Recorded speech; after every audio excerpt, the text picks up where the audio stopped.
Hi, I'm Nikki, the Obsessive Bookseller. Welcome to my channel. Today I'd like to review Lion of Senet, Book 2 in the Second Sons trilogy by Jennifer Fallon. This is a reread for me, but I had remembered absolutely nothing about it when diving in the second time. My patrons and I picked it up for Patreon Book Club, and I'm going to include a new section in this review that I'll timestamp, where I'll share mini reviews and thoughts from my patrons who read this with me. Initially starting this book, I thought the writing style was really flowing. I thought the world building was really interesting. It doesn't really expand much beyond what you get at the beginning of the book, and I kind of think so far that's an opportunity wasted. It's one of the reasons I'm kind of interested in continuing on into the next one, is because I want to see what she does with the world. Because really, once you get that initial cool world building stuff, it becomes all about the characters. This is entirely a character-driven story, and does bounce around a lot. It takes a while to get established with them, but once you've seen the same few people over and over again a few times, that's when the story really started to pick up, especially when they started interacting with one another. And I found it a really enjoyable read until things got a little angsty. I thought I had a lot more nice things to say about this book before sitting down to actually write the review. And I'm sitting there and I'm like, well, that was okay. No, it really wasn't. Well, I enjoyed, well, no, I really didn't. I kind of talked myself into a lower review based on the fact that the only thing I could remember about the book are things that I didn't like about it. So the good things were passable, but they weren't good enough to outshadow the things that really bothered me about the story. Now the angst. Oh my gosh, there is so much drama in this book, especially at the back half. It's the kind of drama that I hate. I absolutely cannot stand the falsely accused trope, and I can't stand it when authors perpetuate the drama by having the character not defend themselves. It's one of those situations where a 2-minute conversation would totally change the course of everything. Oh, that makes sense. Let's take that information and maybe not sit there shooting venom at each other for another 5 chapters. I can't stand it when characters aren't allowed to speak on their own defense, simply because the author wants more drama and to drag it out.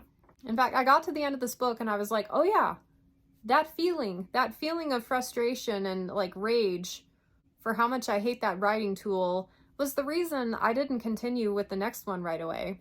I needed a break from it. Now, hopefully, if I'm lucky, she'll address it quickly in the next book and we can move on with other types of more interesting drama. But at the moment, it's really not working for me. There were also a couple of scenes like, okay, so she had one particular scene. It's kind of like the climax of the story, even though it happened a little earlier on, where things really started to change and get going from there. But the problem is I could see what she was trying to do with the scene. I've read other books where someone did something similar, but they did it better, and I just think she failed on execution. It was not very well written. It was kind of clumsily done. It made it not realistic. It made me lose faith in where the story was going, and it all just felt so contrived. So I struggled with that, and the most interesting character to me was introduced in the first chapter, and you don't see them again until the very end of the book. So there's not even any, what I was reading to find out more about that character, I didn't even get more. So I think the first time around I read it, I was being generous. I gave it a 4 out of 5 star. I think this time around, I have a clearer idea on what works for me and what doesn't and why it wasn't working for me. And so I think I talked myself down to a 3 star. It was passable, it was a decent read, but it wasn't anything amazing, and it had some problems. Here's what my patrons had to say. I love this. Felipe said 3.5 out of 5 stars. Political intrigue, religious zealotry, and some of the most annoying characters I've read lately. Really, that could have been my entire review. Sonia, who DNF'd it, said, some cool world building ideas, but no interesting characters or plot lines that grabbed my attention. I think she started to notice how some of us started ranting a bit more as we got further along and was like, do I really want to keep going? Usually I beat around the bush and I'm like, well, you know, if you like this, blah, blah. But this time I was like, no, you should probably DNF it. Elise, 4 out of 5 stars. She was the kindest one to this book. This book had a slow beginning, but eventually a somewhat vexing plot with social engineering, manipulations, and politics take hold. It was enough to capture my interest and leave a desire for me to continue the series. The somewhat vexing plot is what stands out to me in that review. Dave, a solid 3 out of 5 stars. It walks the line between classic fantasy and the more modern, political, gritty movement.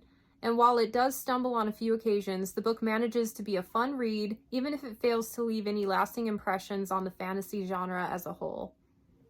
I think the fact that I read it once and then remembered absolutely nothing about it going into the reread should be telling. We did have a bit of dialogue about the fact that it tried to be gritty, but it didn't quite go over the edge there, and it was just kind of stupid, more than believable. Thank you, patrons, for reading with me and for participating in the review process. I really like having the chance to share your thoughts too, because honestly, I think it can help someone make an educated decision on whether or not a book might work for them, given a whole bunch of different perspectives on a story. Let's talk about other books you might like.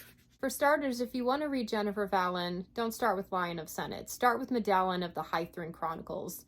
It's a set of 2 trilogies. I've only read the first one so far, but I really enjoyed it. Now, granted, it has been many years, and perhaps I'm forgetting the things I didn't like about this writer, but when I read it, I loved it.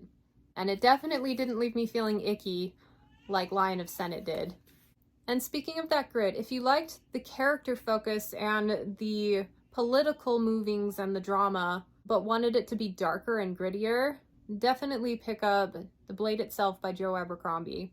There are a lot of things comparable between the two, only everything done in this one I thought was done better. I wouldn't recommend reading that one if you liked this one, but if you liked that one but wanted a little bit more of like everything, pick up this one. Ship of Magic by Robin Hobb, book 1 of the Live Ship Traders series. Let's say you actually do like family drama in your fantasy novels, but don't want it to feel childish or juvenile. In this series, Robin Hobb takes a very sophisticated approach to all of those things and will make you just as angry, but not because it's written poorly. Like, the characters in Lion of Senet frustrated me so much. The characters in here did the same, but at the same time I absolutely love them. Plus, the magic system and the world building and everything else in here is so much cooler. Read this series. Silverthorn by Raymond E. Feist. If you like the setting and the overall vibes, the royal court, politicking, moving pieces aspect of Lion of Senet, but like me, you just thought something about it just wasn't working. The Rift War Saga by Feist has very similar vibes. Now, the first 2 books have more of a classic fantasy feel, whereas if you can make it to Silverthorn, this is when the city life, the royalty politics, the moving pieces, all of the things really start to come together. And for me, this is where the story really started. These characters are so memorable and superb that honestly, he rode how well these characters were done throughout the entire series. He'll get to like book 15 or so in the Rift War Saga and to be like, hey, do you remember this character you really loved in the first couple of books? Well, here's his great-great-great-grandson once removed, and because he has the same bloodline, you should think he's just as cool, even though I'm not going to put any effort into developing him further. But yeah, these initial books were especially good. So if you like the atmosphere, go with these. And then after these 2 books are another set of 2 books that really take on the world-building aspect of things, and yeah, it's awesome. And if you want the master of interpersonal conflicts in a way that feels organic and like you're reading about real people, try The Long Price Quartet by Daniel Abraham. It's drama, but it's drama in a way that doesn't feel like drama. It just feels like these people are just doing the best they can and these awful things happen to them and they've got to cope. It's so subtly done and it's so beautiful. And I think the same thing could be said about the world building. And if you like Lion of Senet, but you wanted more of a magic system, like this one is pretty darn cool and unique. So basically, I liked all of these better than I liked Lion of Senet.